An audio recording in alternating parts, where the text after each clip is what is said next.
Hi guys, it's Alyssa from Planet Alyssa.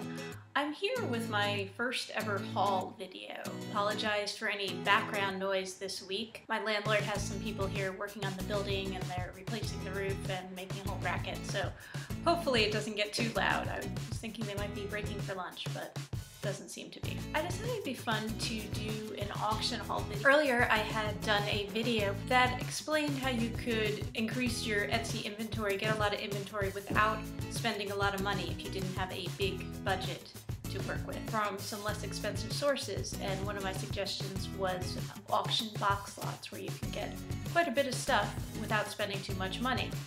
And I wanted to show you some proof of that. I went to an auction not that long ago. Now I did spend $50 at the auction, bought a lot of stuff, but among that stuff was some relatively inexpensive stuff. So what I'm going to show you today, everything that I'm going to show you, I picked up for $1. This was an estate auction, which means it was held at the property. Usually it's of someone who's deceased and they're clearing out the property. So what they go through and do is they auction stuff off. This auction had stuff separated out. They had what they call smalls, smaller items, things like lamps and teapots and marbles, and they had all kinds of random stuff that they auctioned individually or perhaps in sets of 2 or 3. They also had furniture that was auctioned separately.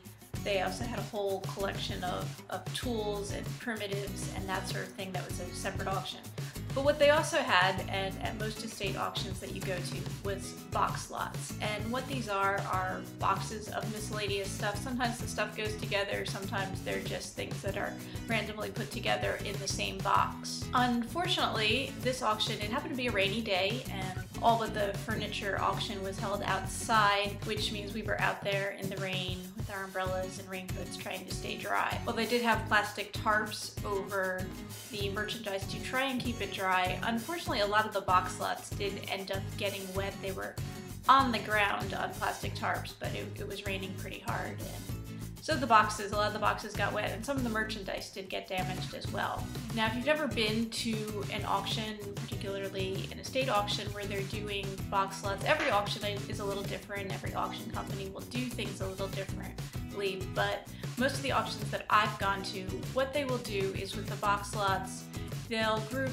maybe a dozen, maybe 8 to 10 boxes together, and they will auction them off as choice. What this means is the bidders can bid the size they're willing to pay for an individual box. The winning bidder, whatever their bid comes in at, if it's $5, if it's $25, if it's $100, then have their choice of the 8 to 12 or however many boxes are included in this set. And they can take as many as they want at the winning bid. And it'll go like this. They'll have several rounds of this. So the first round will usually be the highest bid, and it goes down from there. Once they're getting down to, it's a $1 bid and people still aren't buying, what they end up doing is grouping the leftover boxes together into a single lot and do a one money takes all sort of thing. And when this happens, usually it doesn't get bid up very high. In most cases, it only goes for $1. The problem is there's usually a lot of stuff and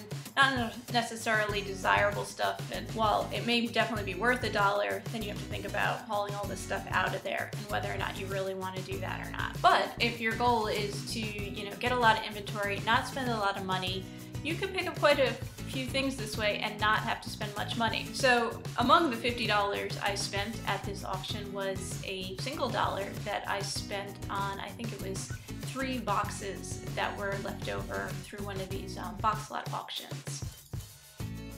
Now, like I said, we did have a lot of rain. These things were in cardboard boxes, which got wet, and well, if you know what cardboard boxes are like when they're wet, they're pretty much useless.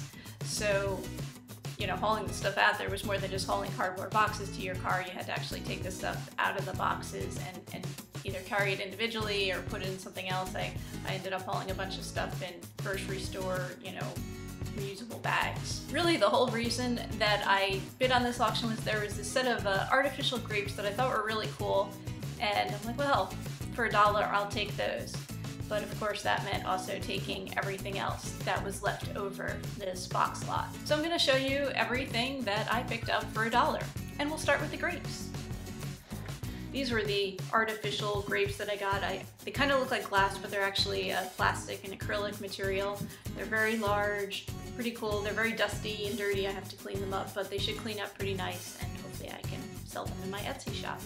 Now let's take a look at everything else I wound up getting as well. Some of it will end up getting donated, some of it I will sell, and you know, we'll see what happens.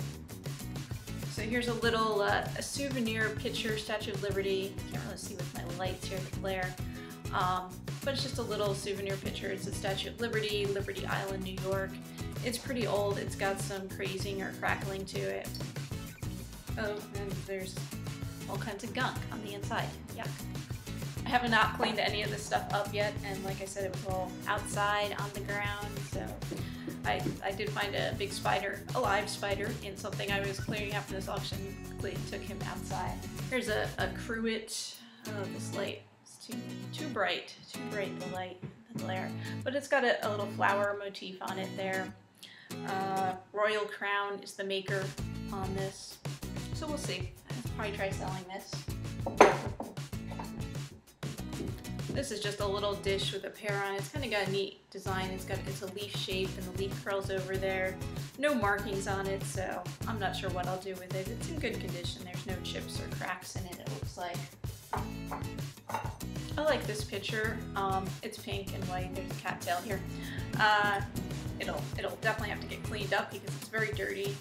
It does have a maker's mark on the bottom, Craft Pink, Homer Laughlin, made in USA, probably from the 50s or 60s, I'm guessing, but nice condition. I'll clean it up and see if I can sell it. I guess a little creamer picture. This might not be that old. It's just a little pottery, little cup, little, I don't know, little urn. I probably will end up donating this. I don't really have any use for it, and I don't think I'm going to be selling it. This is a little dish, like a little candy dish or nut dish. It's got a pretty design here with a tree and a swan on a lake. I don't know if you can see that. Some gold on the rim. It does have a maker's mark on the bottom. It's Noritake, made in Japan. It also has a price sticker on it. I believe these people were maybe dealers or collectors. Anyway, it has a $12 price sticker on it, but I paid $1 for all of this. This also doesn't look too old. It's like a little vase made to look like an old jug, and it's painted with flowers, miniature kind of thing. It's cute, but I really don't have a use for it, so I'll probably donate it. My cat has sharp claws and she's digging into my legs. This is a clear glass cup. Must have been part of a set. I only have this one. Really don't have any use for it, so it'll probably have to find another home. This is incredibly dirty, but it's kind of cool. It's a souvenir glass from Allentown, Pennsylvania, which isn't too far away from here. It does have a date. It's dated 1950. Oh, now the dog's going because the people outside are working on the roof. It's from the H. Left. I don't know how you say that, and Company Centennial. So that's kind of cool. I will try and sell this. There is also some other miscellaneous stuff in here, including a Monopoly game hotel and a clear glass shade for like a little lantern. I'm just gonna grab a couple of these. There's a whole set of them here. Let's make maybe like 8 of them. Each one has a different flower illustration on it. They were a whole set, all different colors, all white dishes, but the flowers are different colors.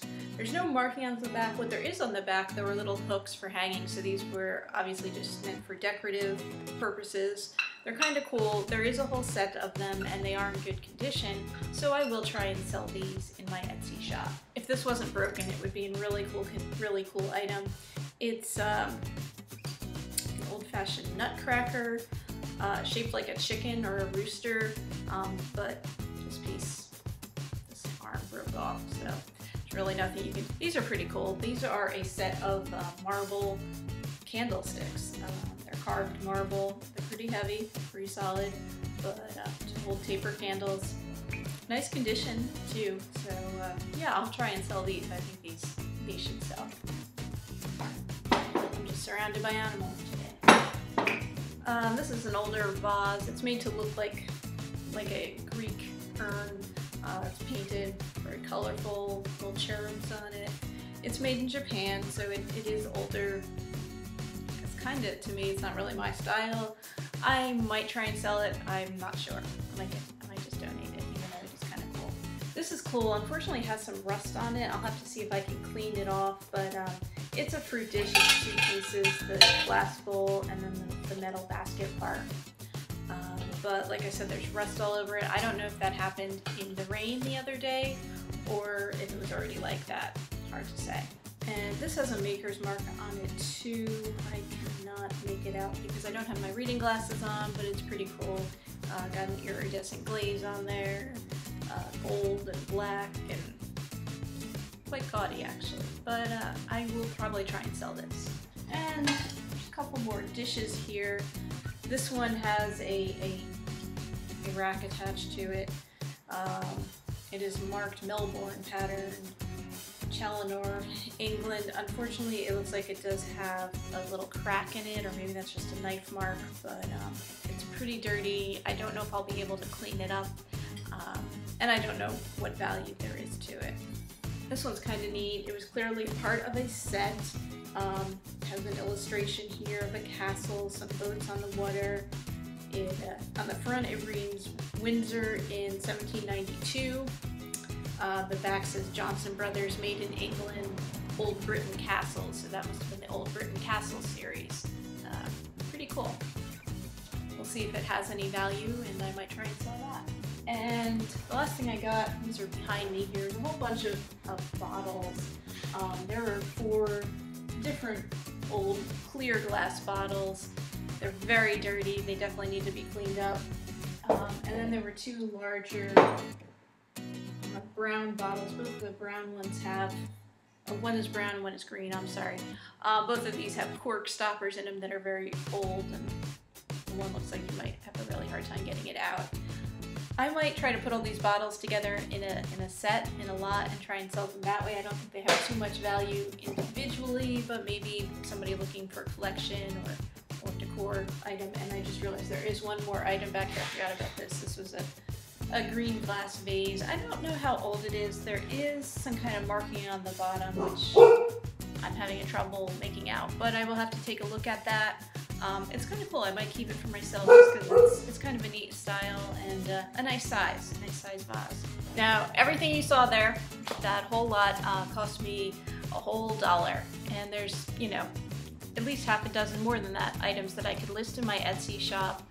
I will definitely make back my investment and then some.